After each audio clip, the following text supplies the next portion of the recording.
Welcome to KawFee Haus. For the first time, a Coen brother has made a movie without the other one. Joel Coen directed The Tragedy of Macbeth. Sans Ethan Coen. Is their family drama? It's all but confirmed. So the result is The Tragedy of Macbeth, as I said, released on Apple Plus in 2021. And the first thing I watched on Apple Plus, I was going to watch the Foundation series. Actually, it's relevant because the Foundation series has started it. But they had gender and race swapped the central character, which for a fantasy, sci-fi kind of a situation, it's, fine in general. But it is kind of weird that it's only acceptable to negatively impact a white male in particular, and occasionally a white female, when it comes to this swapping. It's like if you were doing the film version of Things Fall Apart, that was a Chinua Achebe, right? We read that. It's set in a small African village, and it's very important that it's about an African village. And if you swap that out and had a whole bunch of Asian people, like Koreans, if they were just kind of peppered in or were one of the main characters, it wouldn't be right. It wouldn't make sense. So it's not as much of an issue when it comes to a sci-fi fantasy series. Just whoever, if their race is supposed to be the same race, then make them all the same race. But when it comes to The Tragedy of Macbeth, obviously Macbeth is supposed to be, a Scottish king? So as far as I know, there haven't been a tremendous amount of black kings in Scotland. So historically, it doesn't make sense. And in this movie, there are a number of black actors that end up in a lot of the roles and major roles. But generally, at this point, when it comes to Shakespeare, it doesn't matter. It doesn't matter much. And if they do an excellent job, you always take merit over whatever representation initiatives they're plugging in. And when it comes to the main character, obviously, that was strictly based on merit. It had nothing to do with skin color. So as always, we will go through the contents of this thing. And this is a movie, I know, but we're going to do it this way. We're going to go through the contents, we're going to do a bit of an analysis, and then we're going to have, for the first time ever, I think, a big picture related to a movie. So we'll see how it goes. But this is The Tragedy of Macbeth by Joel Coen. Contents. So everybody's probably read this at this point by now. If you're listening to this podcast, then you've probably read it a few times. But Macbeth is one of Shakespeare's shortest plays, unlike Hamlet, which is pretty massive. So I'm not sure, but I would venture to say that there weren't many omissions or edits that were taken out of the play itself. It seemed a pretty faithful adaptation. And just as a side note, there's one movie version of Macbeth. I think it was the one with Ian McKellen and Judi Dench. Were they in one together? But Judi Dench played Lady Macbeth, and at one point, one of my favorite quotes in all of literature, she says, "'Tis the eye of childhood which fears a painted devil." When the actual quote from the play is, "'Tis the eye of childhood that fears a painted devil." She said which instead of that, and they kept it in the movie. Drives me absolutely insane every time I watch that one. I have to skip over it. That's how much it hurts. But, okay, that's an aside. A little more than kin and less than kind. So, Macbeth is off, if you know the story, off winning battles, and he gets a visit from the three witches, and the witches tell him of the future, or what's supposed to be the future, that he will be king, and tell his friend that his kids will end up being royalty. They'll be kings, but he will not himself. But then hilarity ensues as Macbeth takes them very seriously, and with some goading by his very supportive wife, there's some conspiring, there's some stabbing of kings, there's some accessorizing after the fact in murder, and there's a sentient forest leading up to the climax. And it's a play with some of the greatest quotes of all time that are just some of my favorites from all of history. So, you know what? I don't think we need to do too much more content. You should generally know the story by now. So analysis-wise, when it comes to the movie itself, so to start off with, the witches. The witches are played by a single person, and it is Catherine Hunter. I think real name is Akaterini Hadjipateras.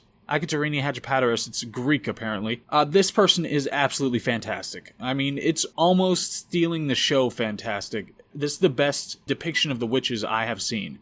And you can tell this person has just a ton of experience when it comes to acting on stage. There are just so many amazing things about the way the witches are depicted in this movie. And it's a great way to start it off, too, because it's, early on you could see the witches doing their thing. And it's just one person playing the witches, all three of them. So they play with that idea a lot. And I've seen that before, for sure. I've seen it before where they just have one person playing all the witches and they just kind of split them up and do different things. But I think it's really done well here. But the thing that takes the cake is Catherine Hunter's performance playing the witches in this. I think it's just fantastic, and it looks great. It's so interesting. There's this whole motif about crows that's used throughout the thing, and I absolutely love it. The cinematography itself is incredible to kind of segue into that. It's shot in black and white. It's got lots of clean geometry in the architecture and the backgrounds and the way that things are staged. Lots of clean geometry. And the use of the crow's iconography, throughout. You can see that. And like there's one moment, there are a lot of clever things that are done. So in this one moment, the big moment where he has the speech, "Is this a knife before me? Is this a knife I see before me?"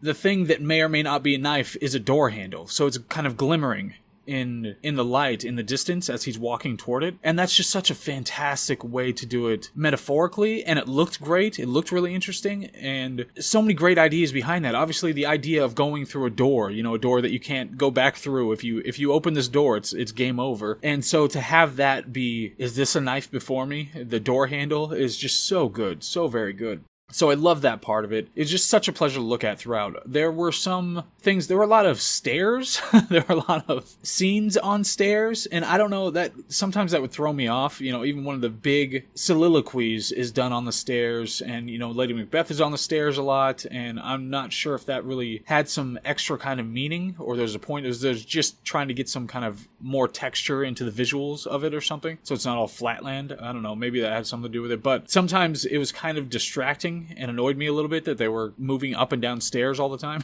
But it's it was a minor thing relative to how gorgeous it was. And then to move on, Macbeth just in general. So Denzel Washington, absolutely, I thought he nailed it. He just killed it. There were some aspects of it that might be more related to the play than they are to the performance, because I felt like there wasn't enough build-up to him making this momentous decision. And maybe, like I said, it's just kind of a dearth of that subject in the play itself. And I can't remember. I haven't read it in a while. But that was really minor relative to... because he just managed throughout so many of the important speeches that he had to give. Is this a dagger before me? Macbeth doth murder sleep. Tomorrow and tomorrow and tomorrow creeps in this petty pace. I mean, all of those. He used this very natural delivery, and he managed to build in the subtext. It's really easy to kind of lose that, and it's really easy to overdo it. And that's what I always loved when it came to Shakespeare, is just being able to do a natural delivery, because it's really easy to get into this highfalutin, kind of overly ornate means of trying to get this thing across.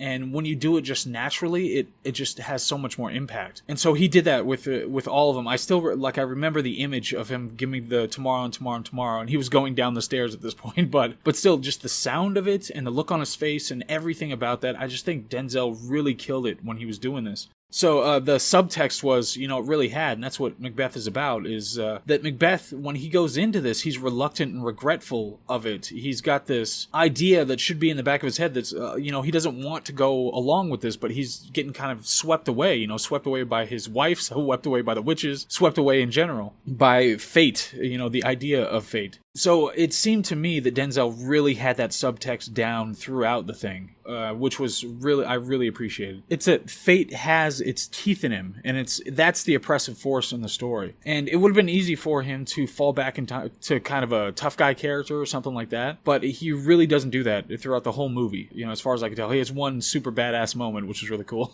But you can see the subtext, and you can see how reserved he is in playing this character and making sure it's within the right lines when it comes to the character itself. And then you have Lady Macbeth. Frances McDormand has been, obviously a long-term treasure, just period, when it comes to acting and Hollywood. And she's the one pushing him to the deed. And during that moment, those moments when she's pushing it and kind of conspiring and all that, I absolutely love that part of it. There were some aspects of afterwards, like when she has to go crazy. And this is kind of something that I didn't really like in the play itself. So it's not necessarily McDormand's fault, but there were some aspects of it that I didn't like so much after she had gone crazy. And she was the character out of everybody in the whole play that had the most agency and personality.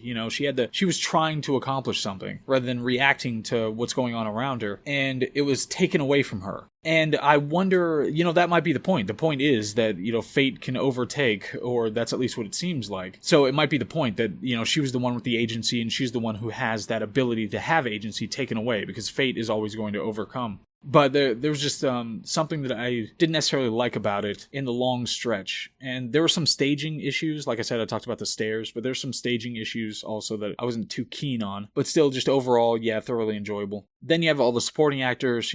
Brendan Gleeson plays a character in there. There are a number of others. There's one guy in particular who had a meaty sub role who I thought really did a good job. There's only one child actor. I think there's only one. He's not super great, but it's a child trying to do Shakespeare, so you can't give him too much crap for that. So in general, everybody who was a supporting actor, they all did well, or at least they photographed well. So one or the other. But in general, it worked out. But it's really one of the better movie adaptations of Shakespeare that I've seen ever. And I think it will go down as a classic interpretation of the Bard. So moving on to the big picture. Free will, we've talked about it, and so we're not going to spend too much time on that. But the idea of free will, philosophically, scientifically, it doesn't make any sense, so we won't go into that. But when it comes to women using men as a channel of ambition, this is something that is of interest to me. So as something that Jordan Peterson talks about is that the story of history was not a story of men exploiting women. It was a story of powerful men and women exploiting the vast majority of everybody else. And so you have both of them in this Hobbesian state of nature where mortality was so high and life was so unpredictable that the genders were just doing anything that they could to try to overcome it, to try to survive. And in this state, you had this mutual benefit to marriage. Somebody who would be like Lady Macbeth, who was strong and powerful and conspiring and a little shady, she would need somebody who had that kind of physical power to be able to channel through to accomplish the things that she needs to accomplish. And so there would have been a mutual benefit in marriage for the parties because she's the one, screw your courage to the sticking place or whatever she says. She's the one motivating him and giving him the motivation to do something grand, to do something big. And he's the one who has the, actual physicality to be able to accomplish the things that they conspire to do. That is not to say that your relationship goals should mirror those of Macbeth and Lady Macbeth. I'm just saying that it's of interest historically to think of it in those terms. And of course, today, now we have when it comes to women in general, especially women reaching middle age, you have the highest rates of success in history for that demographic, and you have the highest rates of depression in history for that demographic. So you wonder if having completely undermined that institution that has been a hallmark of humanity for thousands of years, whether that was actually a good idea. So that all said, that was The Tragedy of Macbeth, the movie by Joel Coen. It's on Apple Plus. I think it's only on Apple Plus. And I would highly recommend, I don't think it's necessarily worth it to get the whole streaming service to be able to do that, but I thoroughly enjoyed, and I will be watching it again and again. And I hope that the week's going well, and I hope I will get to see you on the next one. We do that massive tome on the neurobiology of emotions that's coming up. But otherwise, hope all is well, and I'll see you in the next one. All right, bye.